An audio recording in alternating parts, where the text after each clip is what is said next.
나는 돈이 많아서 비트코인을 사는 사람이 아니다. 오히려 그 반대다. 나는 외벌이로 가게를 책임지고 있고 매달 대출금이 빠져나가고 아이들 학원비와 생활비가 먼저 정해져 있다. 월급이 들어오면 이미 갈 곳은 다 정해져 있다. 통장에 남는 돈은 항상 비슷하고 항상 빠듯하다. 어느 나라든 어느 직장이든 월급쟁이의 현실은 크게 다르지 않다. 월급은 늘 생활비보다 조금 모자란다. 그래서 나는 선택했다. 더 쓰는 쪽이 아니라 덜 쓰는 쪽을, 편한 쪽이 아니라 버티는 쪽을, 소비를 줄이고 쥐어짜고 그리고 비트코인을 모으는 쪽을. 이건 한 방을 노리는 투자가 아니다.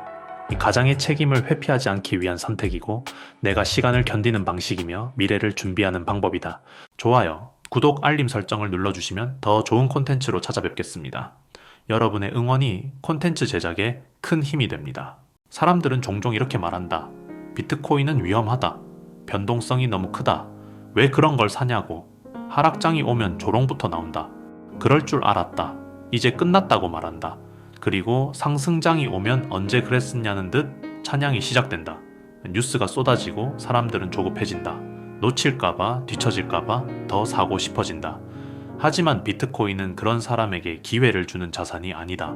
비트코인은 조롱에도 흔들리지 않고 찬양에도 들뜨지 않는 사람을 기다리는 자산이다. 이게 내가 이해한 비트코인의 정신이다. 나는 비트코인을 지금까지 만난 자산 중 가장 정직한 자산이라고 생각한다. 비트코인은 딱 한 가지가 분명하다. 개수가 정해져 있다는 것. 총 발행량은 2100만 개. 이 숫자는 누가 회의해서 바꿀 수도 없고 정권이 바뀐다고 늘어나지도 않는다. 지금까지 인류가 써온 돈 중에 이렇게 끝이 정해진 돈은 거의 없었다. 대부분의 돈은 필요해지면 더 찍혔고 위기가 오면 더 늘어났다. 그 과정에서 가장 성실하게 번 사람의 돈부터 조용히 가치가 깎였다. 월급은 오른다. 하지만 물가는 더 빨리 오른다. 이 저축을 해도 가만히 있으면 돈의 힘은 줄어든다. 그래서 나는 깨달았다. 문제는 내가 덜 벌어서가 아니라 돈 자체의 성질이라는 걸. 비트코인은 누군가의 약속이 아니다. 국가의 신뢰, 은행의 보증, 중앙기관의 판단에 의존하지 않는다. 그냥 규칙이다. 처음부터 정해진 규칙, 누구에게나 같은 규칙. 그래서 나는 비트코인을 맹목적으로 믿지 않는다. 이해했고 그 다음에 받아들였다. 나는 월급을 받는다. 그리고 월급은 늘 빠듯하다. 아이들 교육비, 집 대출, 생활비, 갑자기 생기는 지출들. 이 구조는 앞으로도 크게 바뀌지 않을 가능성이 크다. 그래서 나는 한 번에 인생을 바꾸려 하지 않는다. 대신 매달의 선택을 바꾼다. 비트코인을 DCA로 모으는 이유는 단순하다. 비트코인은 타이밍을 맞추라고 설계된 자산이 아니기 때문이다. 블록은 정해진 시간마다 쌓이고 채굴 보상은 정해진 주기마다 줄어든다. 이 흐름은 사람의 감정과 상관없이 그냥 앞으로 간다. 그래서 나는 뉴스를 예측하려 하지 않고 차트를 맞히려 하지 않는다. 월급이 들어오면 조금이라도 같은 행동을 반복한다. 비트코인을 산다. 그리고 솔직히 말하면 월급만으로는 부족하다. 그래서 나는 짬을 낸다. 퇴근 후에, 주말에 한국어 과외 같은 알바도 한다. 큰 돈은 아니다. 하지만 중요한 건 금액이 아니다. 그 시간은 술값으로 사라지지 않고 불필요한 소비로 없어지지 않고 비트코인으로 남는다. 이게 내가 근검 전략을 하는 이유다. 아끼기 위해서가 아니라 책임을 미루지 않기 위해서다. 솔직히 말하면 나는 늘 미안하다. 아내에게 제대로 된 가방 하나, 화장품 한 번 기억에 남게 사준 적이 없다. 길을 걷다 백화점 쇼윈도를 보면은 여자들은 하나씩 다 들고 있는 좋은 가방들이 보인다. 그 앞을 지날 때마다 잠깐 마음이 멈춘다. 아이들도 마찬가지다. 마트에서 장난감 코너 앞에 서면 아이 눈이 잠깐 반짝인다. 과자 하나를 집었다가 다시 내려놓는 것도 나는 다 본다. 다음에 사자.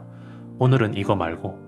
그 말을 할 때마다 마음 한쪽이 조금씩 무너진다. 아빠라면 다 안다. 그 감정이 어떤 건지.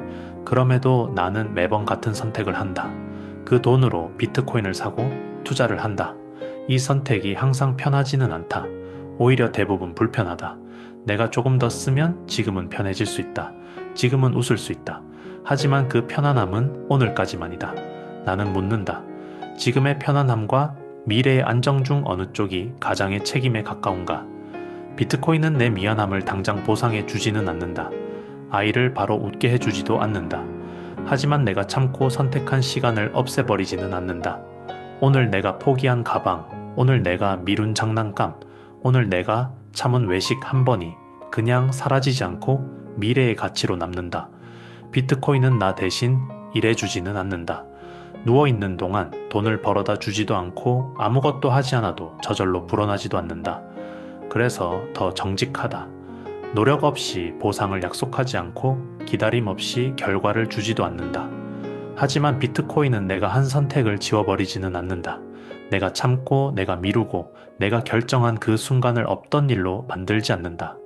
그 선택은 누군가의 판단으로 취소되지 않고 시간 속에 그대로 남아있다. 비트코인은 누군가의 허락이 필요 없는 자산이다.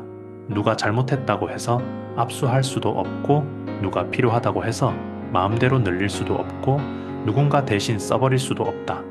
이건 가격의 문제가 아니라 구조의 문제다. 내가 번 시간, 내가 감당한 불편함, 내가 참아낸 하루들이 중간에서 왜곡되지 않는 구조. 그래서 이건 단순한 기술이 아니라 소유권의 개념이다. 내가 번 시간은 내 것이다. 내가 줄인 소비도 내 것이다. 내가 포기한 편안함 역시 내 선택이고 내 책임이다. 비트코인은 그 모든 것을 내 이름으로 조용히 묶어둔다. 그래서 나는 비트코인을 돈이라고만 생각하지 않는다. 이건 선택의 기록이다. 살아온 태도의 흔적이다. 사람들은 묻는다. 언제 팔 거냐고. 하지만 나는 아직 그 질문을 하지 않는다. 비트코인은 지금의 문제를 단번에 해결해 주는 돈이 아니라 지금의 나를 조급하게 만들지 않게 해주는 자산이기 때문이다. 조급해지면은 사람은 판단을 망친다. 특히 가장은 더 그렇다. 조급한 가장은 가족에게 가장 불안한 존재가 된다. 그래서 나는 당장의 해답보다 시간을 선택했다. 비트코인은 오늘을 풍족하게 만들어주지 않는다. 지금 당장 삶이 편해지지도 않고 지금 당장 걱정이 사라지지도 않는다. 하지만 내일을 함부로 쓰지 않게 만든다. 오늘의 선택이 내일을 망치지 않게 선을 그어준다. 아이에게 지금 당장 모든 걸 줄 수는 없어도 선택할 수 있는 시간을 남겨줄 수는 있다. 서두르지 않아도 되는 삶, 겁내지 않아도 되는 선택, 내가 급하지 않아도 되는 삶, 아이들이 비교하지 않아도 되는 삶, 그 시간을 지금의 불편함으로 조금씩 바꾸는 것. 그게 내가 비트코인을 모으는 이유다. 나는 부자가 아니다. 아직 부자가 되는 것은 희망사항 중 하나일 뿐이다. 현실은 근검 전략을 해야 하고 짬을 내서 일해야 하고 조금씩 모아야 하는 삶이다. 빠듯하고 느리고 눈에 잘 띄지 않는다. 하지만 나는 안다. 이건 포기가 아니라 선택이라는 걸. 돈이 많아서가 아니라 돈이 부족하기 때문에. 지금 편해지기보다 나중에 무너지지 않기 위해서. 그리고 내가 가장이기 때문에. 그래서 나는 오늘도 같은 선택을 반복한다. 조금 아끼고 조금 더 일하고 조금씩 비트코인을 모은다. 아무도 박수 쳐주지 않아도 아무도 알아주지 않아도 이 선택은 내가 책임진다. 이게 내가 비트코인을 선택한 이유다. 그리고 이 선택을 쉽게 버리지 않을 이유다. 시간은 내 편이기 때문이다.